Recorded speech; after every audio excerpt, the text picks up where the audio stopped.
If you get in the mindset that you have to rearrange your external world with new things, better things, you're setting yourself up for a very long journey with a lot of suffering because the world is designed to put new things in front of you all the time. The world is designed to make you feel like the things that you already have aren't good enough. Welcome to Brian Force for Good, the podcast where we explore how to build a truly extraordinary life. Each episode, we'll explore strategies on how to optimize your business, achieve your personal goals, build deeply meaningful relationships, and live a purpose-driven life. Let's get started. Break the pattern of thinking that the solution to your problem is to rearrange things outside. The only permanent solution to your problem is to go inside and to let go of the part of you that has so many problems with reality. This is one of my favorite quotes, and one that I think should inspire deep introspection inside of all of us. The reality is many of us spend so much time trying to rearrange the external things in our lives, thinking that they'll give us more internal peace, that they'll give us more internal joy, that they'll make us happy. This idea shows up in a lot of different places in our lives. When I just get this, I'll be happier. When I just solve this problem, things will be headed in the right direction. When I just get to here, I'll be more satisfied and more fulfilled. I won't have these problems in my life when I rearrange my life in this way. I need to go and change all of these things in my life. We find ourselves in places of frustration and anger around the way that things are in our lives. And so we go to rearrange them without really asking ourselves, what is the root? What is the cause of that anger, that frustration? And will rearranging the things in our lives truly free us of that suffering? Sometimes the reality is we do need to rearrange things in our world because they are causing us suffering. If we're really at the end of the road of a relationship that no longer serves us and we're hanging on because we're afraid of letting that person go, because we've been with them for so long, or because we have a history, or because we're fearful of how they may react, then we need to rearrange that part of our world. We need to let that relationship go, or we need to retrofit it into a dynamic that serves us. This is true of old friends at times and other relationships that we've had that we were once close and we want to preserve that relationship. But our vision, our mission, our purpose in life has changed, and our relationship needs to evolve with that. But it's also true that we often rearrange things in our external world to avoid making the changes that we truly need to within, to experience life in the way that we want to. We'll move on from relationship to relationship because it doesn't feel perfect right away. Or sometimes we'll jump from job to job looking for a deeper sense of belonging. We might even indulge in all kinds of material possessions to physically change the environment around us, to mask the pain that we're feeling inside, because we think if we buy this thing, if we eat at this restaurant, if we start to embody this other persona, then it'll free us of the suffering that we're experiencing. But that's a grave mistake that we all make at one time or another.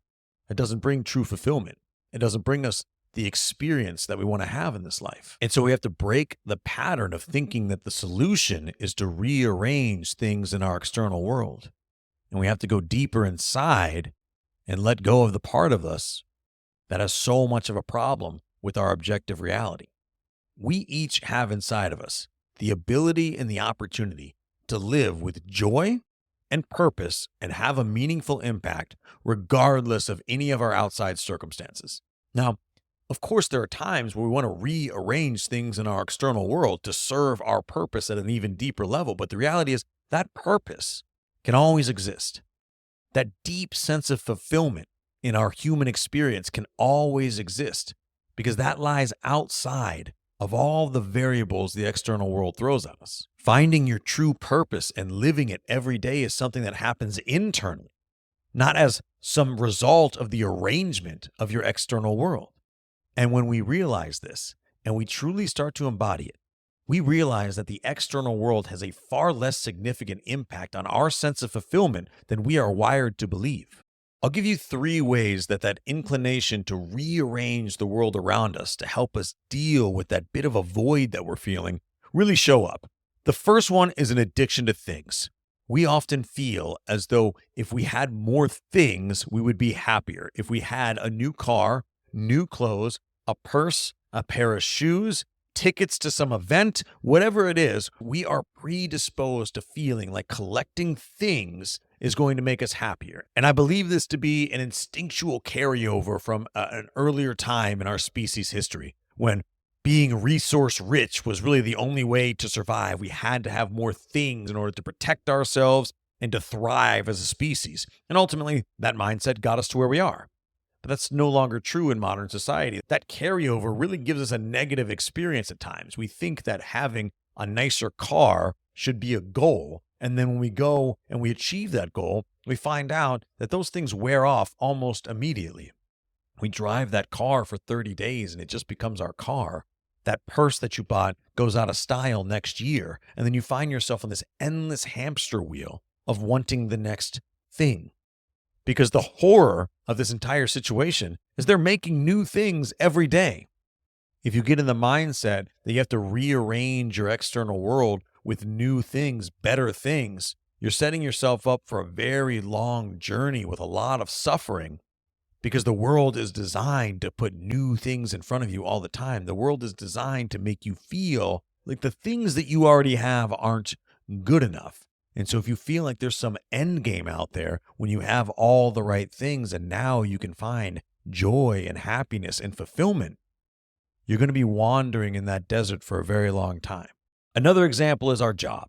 What we do for a living. If you find yourself at times leaving one place and going to another and still not feeling that sense of connection or belonging or feeling antsy or just feeling like the work is not for you or you don't get along with these people, you can't find a sense of community, you might ask yourself, do I need to look inside?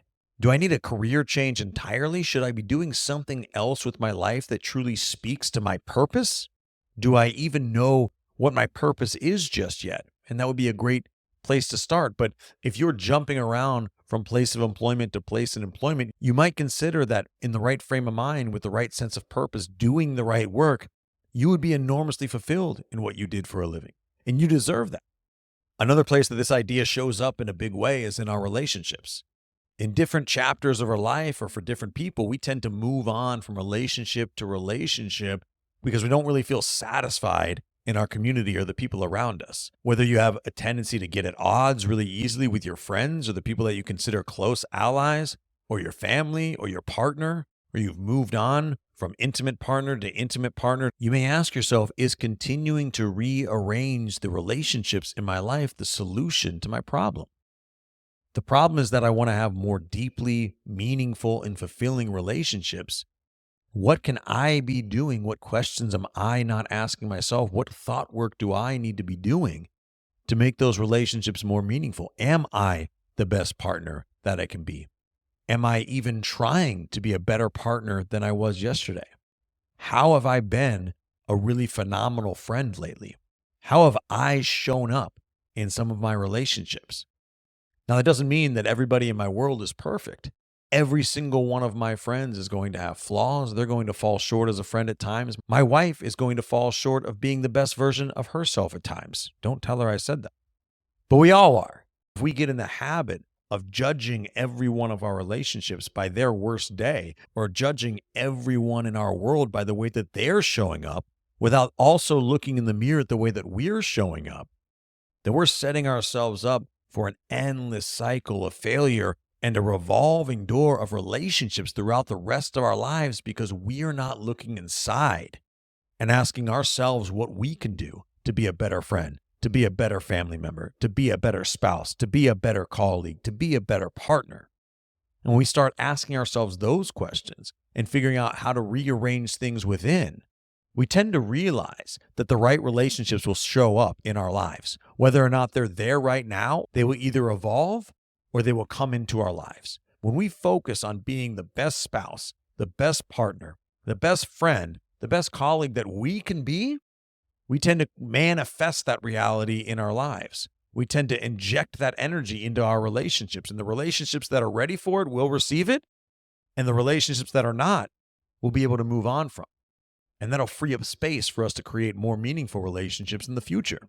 A massive opportunity that every one of us has is to not fall into a victim mentality.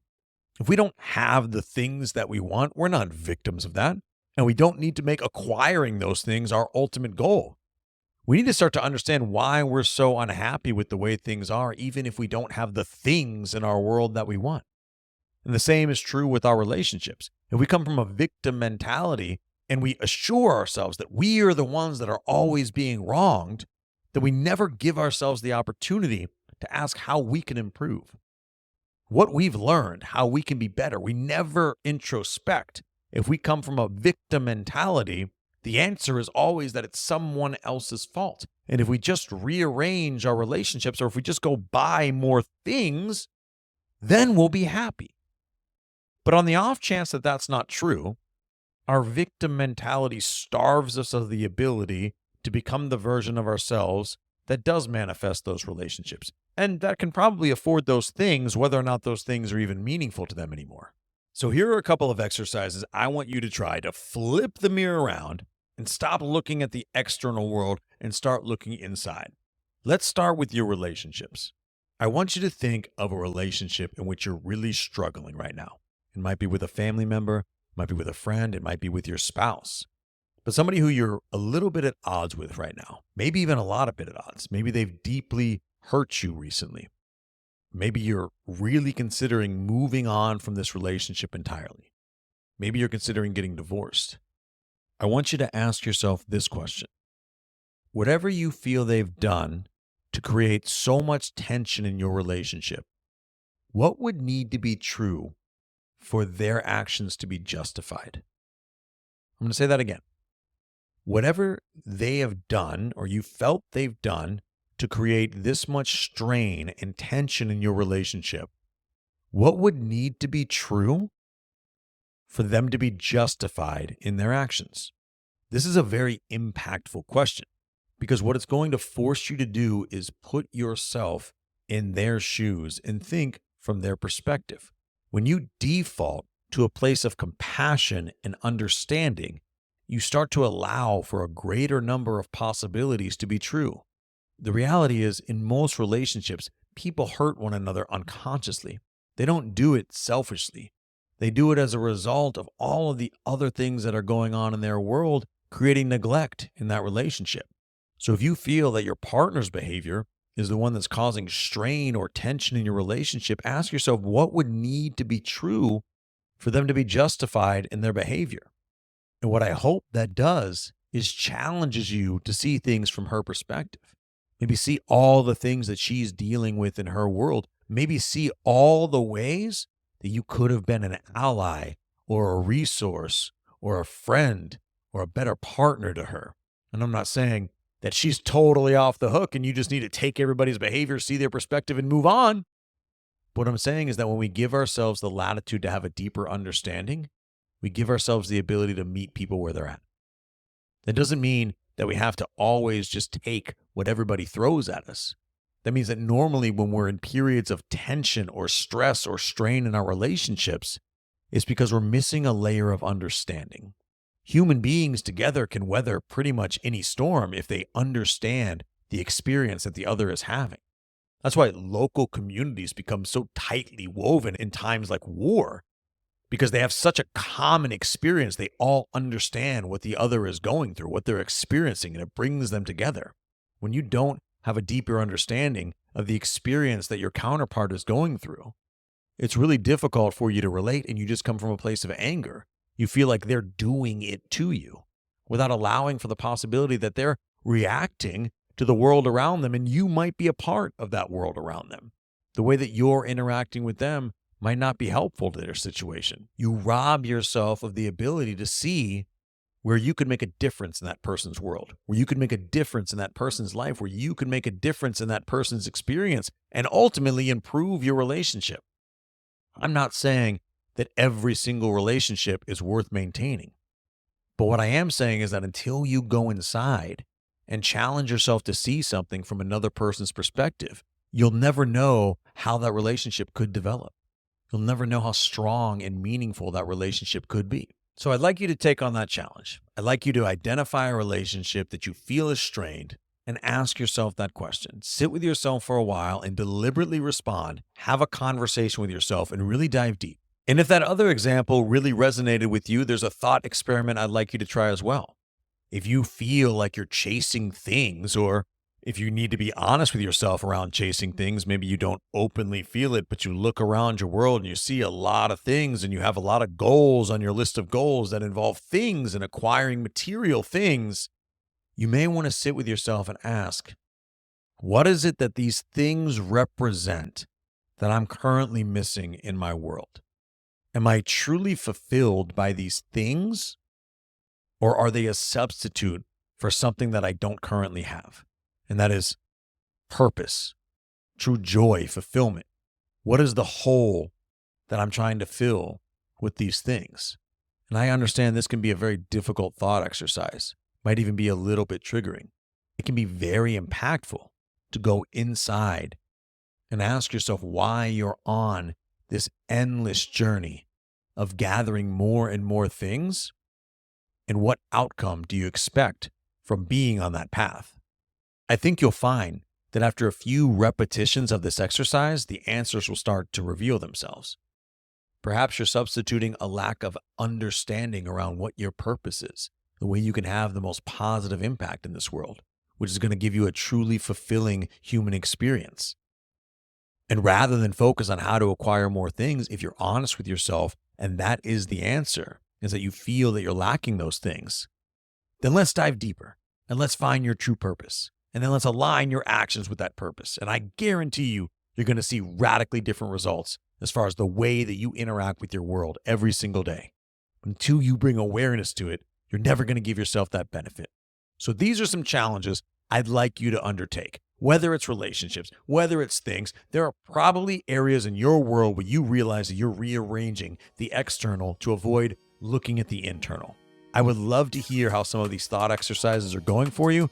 Drop a comment, get in touch with me. I hope this is beneficial. I truly appreciate you listening to this episode, and I'll see you next time. Thank you for joining me for another episode of Brian Force for Good. If you found this episode valuable, I would truly appreciate it if you subscribe to this podcast and maybe even left me a review. While you're at it, check out brianforce.com and sign up for our weekly newsletter, The Mindful Tycoon. Each week, we provide insights to help you grow your business, achieve financial freedom, and live a life of purpose and fulfillment. Thank you again for listening, and we'll see you next time.